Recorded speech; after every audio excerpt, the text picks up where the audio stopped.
வடகிழக்கு மாநிலமான மணிப்பூர்ல மெய்தி சமூகத்தினர் பெரும்பான்மையான இருக்கிறாங்க. அவங்களுக்கு என்னன்னா பழங்குடியினர் அந்தஸ்து வேணும்னு கேட்டு போராடுறாங்க. ஸோ அவங்க ஒரு ஸ்டேஜ்ல கோர்ட்டுக்கு போறாங்க. கோர்ட்டுக்கு போய் அங்க பேசுறப்ப என்னன்னா அப்ப இருந்த பாஜக ஆட்சிக்கு கோர்ட் நிர்வாகம் இதை பரிசீலனிக்கணும்னு சொல்லி உத்தரவிடுது. ஸோ அங்க என்னன்னா குகின்னு இன்னொரு சமூகத்தினர் இருக்காங்க. அவங்க எதிர்ப்பு தெரிவிக்கிறாங்க. ஸோ இந்த எதிர்ப்பு என்னன்னா கொஞ்சம் பெருகுது. அது ஒரு வன்முறையா மாறுது. இது என்னன்னா சுரத், சந்த்பூர், பிஷ்ணுபூர் 2 மாவட்டத்திலயும் ஒரு கலவரம் வெடிக்குது. ஒரு கிட்டத்தட்ட பாத்தீங்கன்னா 250 பேர் இறக்குறாங்க.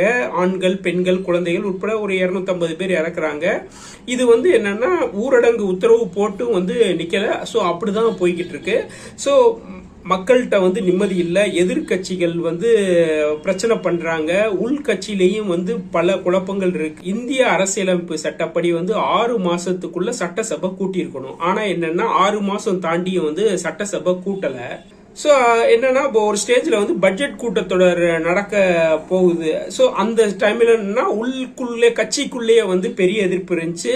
சோ கட்சியில இருந்த ஆளுங்கட்சி தரப்புல இருந்த 2 கட்சிகள் வெளியில போச்சு. சோ உள்ளேயும் பெரிய பிரச்சனைகள் இருந்தனால என்னன்னா ஒரு ஸ்டேஜ்ல நம்பிக்கை இல்ல தீர்மானம் கொண்டு வர்ற ஸ்டேஜ் மாதிரி இருந்துச்சு. சோ இமிடியேட்டா அவர் ஒரு ஸ்டேஜ்ல பதவி விலகுறாரு. சோ விலகின பின்னாடி என்னன்னா அடுத்த முதல்வரை தேர்ந்தெடுக்கான விஷயம் நடக்குது. அதுலயும் சில உள்ளடி பிரச்சனைகள் இருக்கனால குடியரசுத் தலைவர் ஆட்சியை அமல்படுத்தியிருக்காங்க.